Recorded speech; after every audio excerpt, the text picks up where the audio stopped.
Hello everyone, welcome to easy academic solution. আশা করছি তোমরা সবাই অনেক বেশি ভালো আছো। তো আজকের এই ভিডিওতে আমরা মূলত আলোচনা করবো তোমাদের class 9 English chapter 9 a journey through explanatory text. এটার আমরা লেসন আজকে তোমাদের যে 9.3.3 নিয়ে আলোচনা করব। তো তোমরা যারা নতুন আছো এবং এখন যে চ্যানেলটিকে সাবস্ক্রাইব করেনি দ্রুত সাবস্ক্রাইব করে নাও। তো চলো আমরা শুরু করি।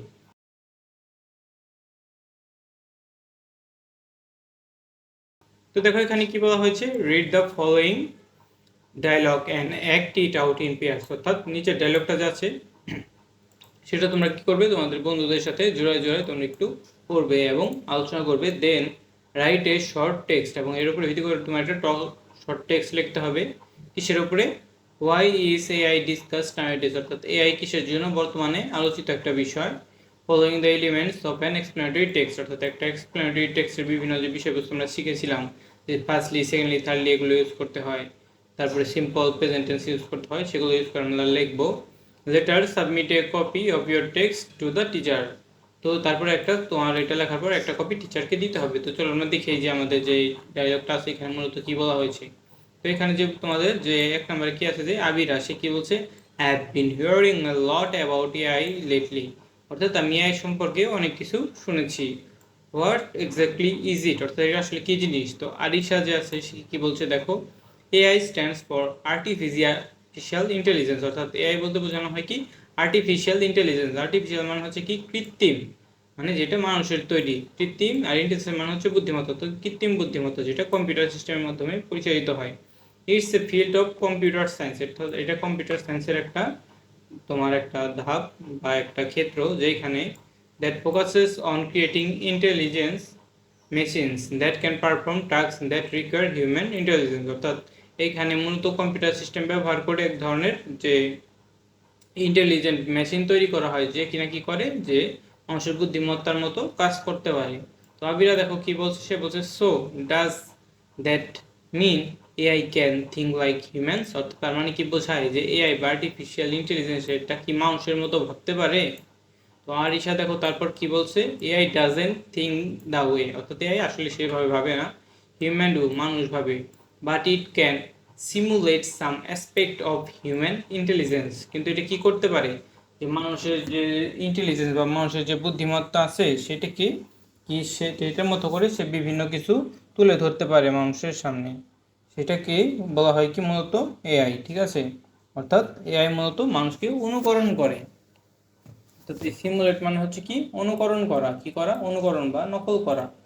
তো মানুষের মতো করে সে অনুকরণ করে এবং কিছু সে প্রকাশ করতে পারে। তো আবিরা দেখো কি বলছে, হাউ ডাস এআই ওয়ার্ক দেন, অর্থাৎ এআই তাহলে কিভাবে কাজ করে।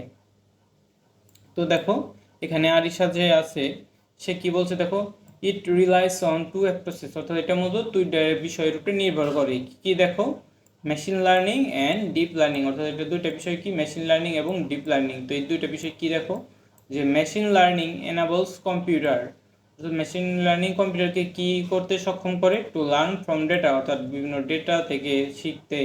And deep learning is a subset of machine learning, অর্থাৎ ডিপ লার্নিং হচ্ছে বিভিন্ন যে মেশিন লার্নিং আছে সেটার সাবসেট, মানে অনেকগুলো সমন্বয়ে তৈরি হয় এই ডিপ লার্নিং।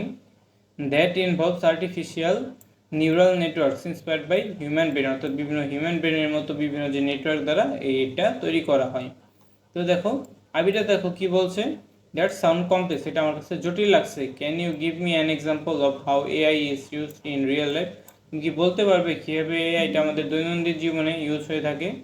তো দেখো এখানে আরিশা আছে সে কি বলছে, শিওর, হ্যাঁ অবশ্যই। ফর ইনস্ট্যান্স, উদাহরণস্বরূপ, an image recognition and natural language processing, অর্থাৎ বিভিন্ন ইমেজ চিহ্নিত করতে পারে এবং সাধারণ যে প্রাকৃতিকভাবে মানুষের যে ল্যাঙ্গুয়েজ ভাষার processing. Where it understands and interprets human language, যেখানে এটা কি করে, এটা বুঝতে পারে, এআই এটা বুঝতে পারে এবং ইন্টারপ্রেটস বা যে এটা অনুবাদ করতে পারে, অনুমান করতে পারে যে মানুষের ল্যাঙ্গুয়েজটাকে। তো আবিটা দেখো কি বলছে, দ্যাটস ইমপ্রেসিভ, এটা সত্যি কি অনেক চমৎকার একটা বিষয়। But can AI go beyond recognising images understanding language. তো দেখো এখানে কি বলা হয়েছে, যে এই রিকগনাইজিং ইমেজ, বিভিন্ন ইমেজ চিহ্নিত করতে পারে এবং ভাষা বুঝতে পারা, এই দুইটা কাজ ছাড়াও কি এআই আরও কিছু করতে পারে। তো দেখো আরিশা দেখো কি বলছে, অ্যাবসলিউটলি, হ্যাঁ অবশ্যই। AI is used in many fields, অর্থাৎ AI বিভিন্ন ক্ষেত্রে আরও বিভিন্ন ধাপে ধাপে ইউজ করা হয়, বিভিন্ন ক্ষেত্রে ইউজ করা হয়, ইনক্লুডিং হেলথ কেয়ার, বিভিন্ন স্বাস্থ্য ক্ষেত্রেও ইউজ করা হয়, ফাইন্যান্সের ক্ষেত্রেও, অ্যান্ড ট্রান্সপোর্টেশন, বিভিন্ন পরিবহনের ক্ষেত্রেও এআইটা আমরা ব্যবহার করে থাকি। তো দেখো এখানে আরও কিছু বলা আছে, সেগুলো আমরা একটু দেখবো এখন। তো দেখো AI can help diagnose disease, অর্থাৎ বিভিন্ন রোগ নির্ণয়েও এই আর্টিফিশিয়াল ইন্টেলিজেন্স ব্যবহার করা হয়, অ্যাসিস্টিং সার্জারি, বিভিন্ন সার্জারিতে হেল্প করার ক্ষেত্রে, analyse vast amounts of data, বিভিন্ন বড় মাপের ডাটাগুলোকে অ্যানালাইজ করার ক্ষেত্রে, to detect pattern and enable self driving cars, এবং বিভিন্ন প্যাটার্ন ডিটেক্ট করে চিহ্নিত করার জন্য, এবং বিভিন্ন অটো ড্রাইভিং যে দেখছো অটো ড্রাইভিং কার আছে সেগুলোর বিভিন্ন কাজে এই এআইটা আসলে ইউজ হয়ে থাকে।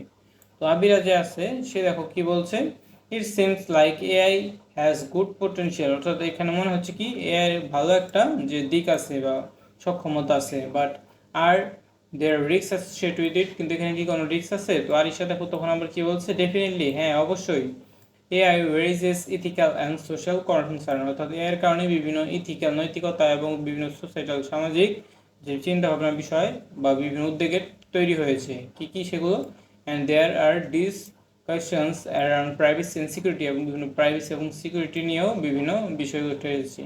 But AI has the potential, কিন্তু এর একটা পোটেনশিয়াল আছে, কি পোটেনশিয়াল, সক্ষমতা আছে কি, to revolutionise industries and improve efficiency, অর্থাৎ বিভিন্ন যে ইন্ডাস্ট্রির ভিতরে বিভিন্ন সমন্বয় সাধন করা এবং যে বিভিন্ন কিছু যে ইমপ্রুভ করা, and it will continue to shape the future, এবং এটা ফিউচারকে বিভিন্ন শেপ দেওয়ার কাজে ব্যবহৃত হবে।